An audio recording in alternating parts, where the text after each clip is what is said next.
장동혁 대표는 사퇴해야 합니다. 국민의힘은 6.3 지방선거에서 참패했습니다. 장동혁 대표의 리더십은 붕괴되었고 이는 오롯이 장동혁 지도부의 책임입니다. 장동혁 대표가 진정 스스로 보수라고 생각한다면 그만 이제 자리에서 물러나시는 게 맞습니다.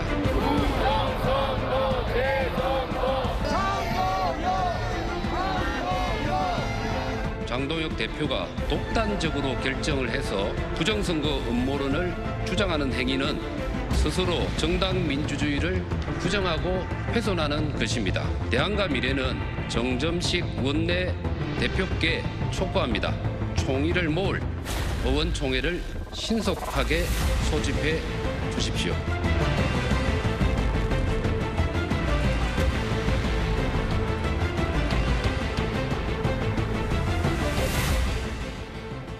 네, 화면의 주인공 나오셨습니다. 이성건 국민의힘 의원입니다. 어서 오십시오. 네, 반갑습니다. 이성건입니다. 예, 오랜만에 뵙습니다. 네, 그러네요. 예. 이제 국민의힘이 뭐 조용할 날이 없는 것 예, 같습니다. 아무래도 선거 결과가 이렇게 참패로 나오다 보니까 다양한 목소리가 나오는 것 같습니다. 대안과 미래가 현재 소속돼 있는 의원들이 몇 명이나? 지금 현재 25명. 25명. 10명 중에서 25명으로 한 4분의 1은 조금 못 되는 상황. 예, 25명이 지난번에 전원 일치된 의견으로 장동혁 대표 사퇴를 촉구한 겁니다. 예, 그렇습니다. 예. 예. 대표가 사퇴해야 한다라고 판단하신 가장 주된 이유는 뭡니까? 아무래도 당대표의 노선과 당 운영으로 이번 선거를 치렀다고 봐야 되는데 양적으로 보면 12대 4로 해서 양적으로도 우리가 뺏긴 자치단체장 수가 월등히 많고 그리고 질적으로 보면 이게 이겨야 할 곳을 진 곳도 있고 그리고 이기기 힘든 곳에 오히려 이긴 곳이 있습니다. 그럼 그 원인에 대해서 저희들 자체적으로 회의도 해보고 외부 전문가를 불러보니까 이겨야 할 곳을 진 경우는 대부분이 장동혁 대표가 직접 가서 지원을 했거나 당력을 총집중을 했는데 지게 된 것. 근데 어려운 구도 속에서 된 곳은 대표적으로 서울시장 선거라든지 유이동 의원이나 또 역으로 우리 당에서 징계를 받고 제명을 당했던 한동훈 전 대표의 경우는 오히려 복귀가 됐죠. 그것을 통해서 보면은 내용적으로 보면 장동혁 대표의 노선에 대해서 당 운영에 대해서 우리 민심으로서 심판을 한 거 아닌가 이런 결론을 내렸기 때문에 이 노선 그대로 2028년 그리고 30년의 총선과 대통령 선거를 맞이하면 또 패배의 길로 간다.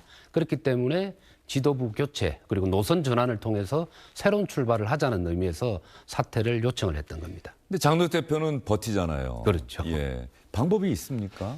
현재 저희들이 지속적으로 요구를 하고 어쨌든 의원들의 총의를 모아서 그 결론을 내야 되기 때문에 의원총회를 통해서 이 부분에 관한 의원들의 중지를 모아보자. 그리고 집단지성을 모아보자는 취지에서 의원총회를 일단 소집해 놓은 상황입니다. 정정식 원내대표가 아직 명확한 답변을 안 하고 있는 겁니까? 아닙니다. 정정식 원내대표의 경우는 지난주 일요일 저희가 이제 금요일 날 직접 찾아가서 의원총회 소집 요구를 했고 월요일 아니면 화요일, 어제 아니면 오늘 요청을 했는데 저한테 그 일요일 날 전화 주시기로는 당내 현안들이 많이 쌓여 있다. 원내대표당 구성 그리고 국정조사특위와 관련된 민주당과의 협상, 인사청문회 이런 부분들이 있기 때문에 목요일 본회의가 열릴 가능성이 있으니까 오후 2시에 오전 10시에 의원총회를 통해서 한 2~3시간 정도 토론을 하자라고 제안을 했고 저희들은 그것을 수락을 한 상황입니다. 목요일 날 예정이 되어 있습니다. 모레? 목요일 그렇습니다. 오전에 한 2~3시간 정도 한다? 일단은 1차 토론을 하는 거죠. 그런데 그 약속을 지켜줄 수 있을까요? 그냥 했다가 뭐 인사말하고 이것저것 하다가 한 30~40분 얘기하다가 끝나버리면은 그 대안과 미래 소속 의원들은 할 수도 있는 거 아닙니까? 이제 본회의가 열릴 것이냐 말 것이냐 부분이 하나가 있고요. 그다음에 두 번째로 열리게 되면 오후 2시고 오전에 10시에 하기 때문에 적어도 한 2시간 정도는 확보되고 만에 하나 본회의가 안 열려도 오늘 제가 또 가서 만났거든요. 안 열려도 어초는 열어보겠다. 라는 의견을 주셨습니다. 자, 윤호중 장관의 대국민 담화도 나왔어요. 장동혁 대표는 이 문제를 고리로 해서 공세를 펴고 어제는 긴급 최고위원회의 열어서 결국 전국적인 재선거를 위한 선거 소청을 내기로 의결을 했습니다. 여기에 대해서는 또 어떻게 생각하십니까?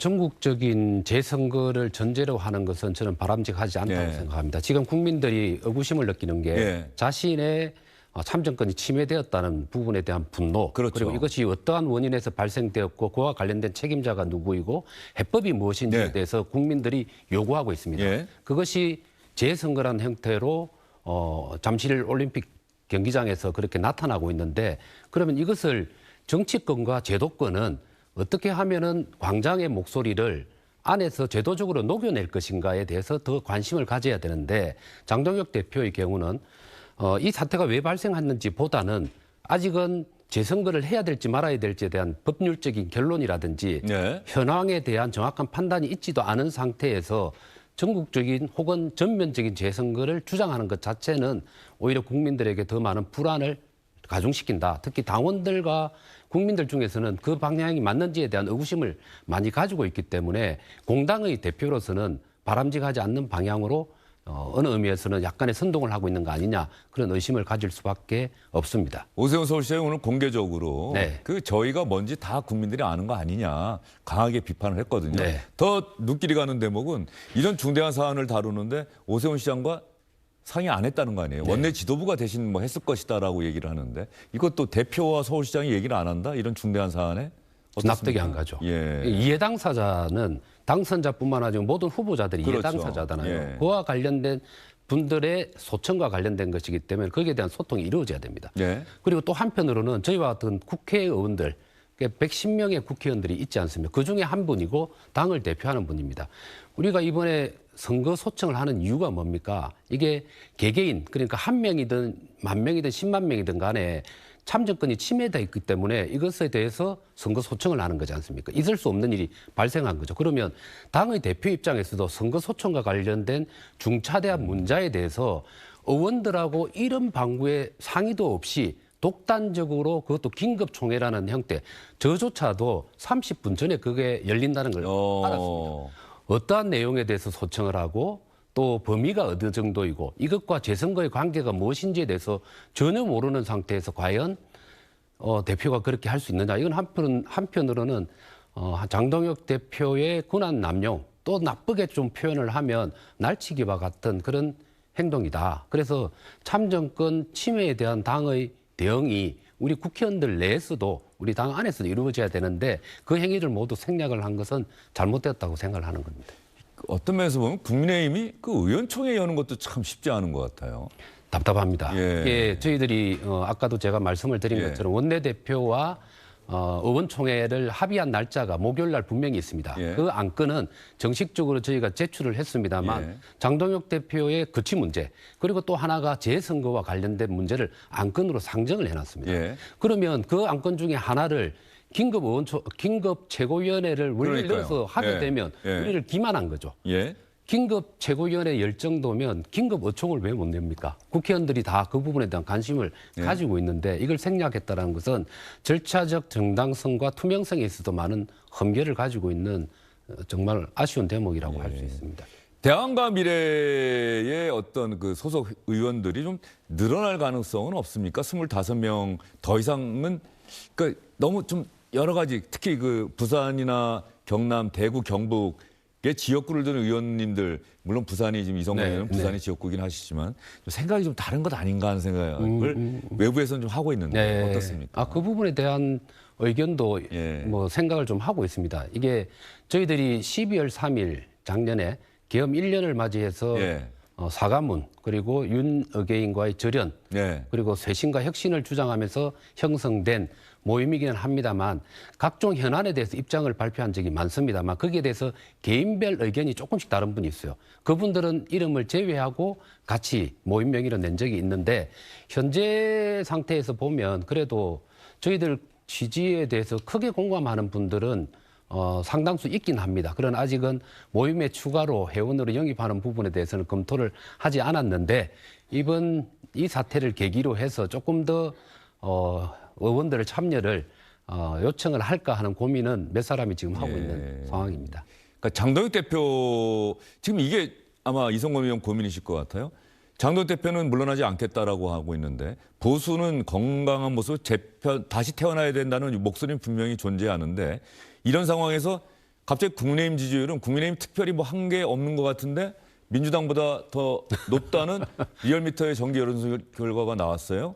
이게 참 난감한 상황이 아닌가. 이게 오히려 보수 재건을 막는 거 아닌가 하는 지적과 비판도 있더라고요. 똑같은 사례가 언젠가면 12월 3일 날 계엄하고 12월 14일 날 국회에서 탄핵 소추안이 통과가 되었습니다. 그렇죠. 그리고 그 다음 주부터 바로 장애에서 여의도를 비롯한 전국에서 세이브 코리아라든지 각종 단체들이 탄핵 반대 집회를 열었습니다. 맞습니다. 예. 그때 12월 말부터 2월 사이에 그때 국민의힘 지지율이 민주당을 넘어선 적이 있습니다. 여기에 국회의원들이 착시 효과를 갖췄죠. 그러면서 대부분의 국회의원들이 탄핵 반대 집회에 가고 관저에 가고 헌법재판소 앞에까지 가는 사태가 발생했습니다. 예, 맞습니다. 그 결과가 예. 결국은 예. 대선 패배로 이어졌고 이번 지방선거 참패로 이어진 겁니다. 또다시 착시 효과를 가지고 올 수 있는 거예요. 우리가 스스로 쇄신하고 변화돼야지 우리를 믿고 국민들이 표를 주는데 이 상대방의 실수에 의해서 반대급부로 얻는 표들은 지지율은 그야말로 거품처럼 순식간에 사라질 수 있다. 이런 생각을 가집니다. 그래서 장동혁 대표가 당을 운영 그리고 또 노선을 잘 가져서 획득된 결과가 아닌데도 불구하고 결국은 대통령과 정청래 대표 당청 간의 갈등 그리고 이번 부실 투표와 관련된 부분들 그리고 경제적인 어려움 이런 것들이 다 복합적으로 해서 국정 지지도가 떨어지고 민주당 지지도가 떨어지면서 우리하고 교차가 일어난 거거든요. 예. 그래서 절대 이 노선, 이 방향으로 가는 핑계거리를 절대 삼아서는 안 된다. 그 말씀 꼭 좀 드리고 싶습니다. 예.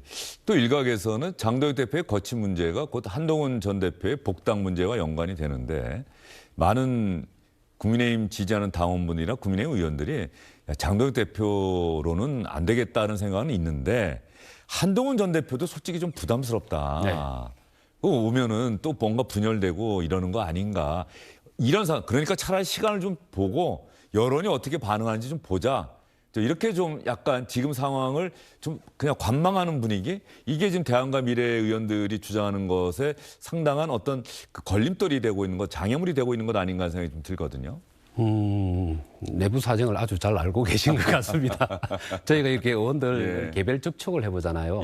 단체 방이 있습니다. SNS에 있는데 거기에는 의견을 안 올려요. 그러나 우리 국회의원들이 목욕탕이든 운동장이든 개별적으로 식사를 하든지 이렇게 만나보면 제가 만나본 의원 중에서 당권파 몇 명을 제외하고는 중진이나 그리고 이 앞전에 전임 원내대표단에 소속된 분들하고 이렇게 얘기를 나눠보면 장동혁 체제로는 절대 다음 총선과 대선을 맞이할 수 없다. 변화를 해야 된다는 데에서는 절대 다수가 공감을 하고 있습니다. 그러나 우리 대안과 미래의 경우는 하루라도 빨리 노선 전환을 위해서 인적 쇄신을 통해서 신뢰를 구축하자 이런 노선을 가지고 있는데 또 다른 의원님들 중에서는 이게 한동훈 전 대표의 복당하고 바로 이어져서 또 다른 의미에서 정치적인 갈등 또 어떤 의미에서는 정치적인 공천에 있어서 손해를 보는 거 아니냐는 이런 다음 총선 때 그런 게 같이 깔려 있는 것 같아요. 그래서 이거는 나름대로 충분히 우리 의원들 내에서 토론을 좀 많이 하면 극복될 수 있는 문제다라고 생각을 합니다. 장동혁 대표하고는 얘기할 기회가 전혀 없습니까? 일단은 잘 안 오시는 것 같아요. 원내대표하고는 좀 이렇게 소통을 본격적으로 하고 있는 상황인데 그렇습니다. 알겠습니다. 이 장동혁 대표하고 소통이 좀 잘 안 되는군요. 의원총회도 안 오는 때가 많으시고 주로 SNS에 자신의 견해를 많이 밝히시고 이번에 투표용지 부족 사태로 인한 시위 그 현장을 이렇게 주로 가시다 보니까 의원들하고 소통은 좀 많이 부족한 상황입니다. 알겠습니다. 지방선거 이후에 선거 패배의 책임을 지고 장동혁 대표는 물러나야 한다. 그래야 보수가 재건될 수 있다고 주장한 국민의힘 이성건 의원과의 인터뷰였습니다. 오늘 말씀 잘 들었습니다. 감사합니다.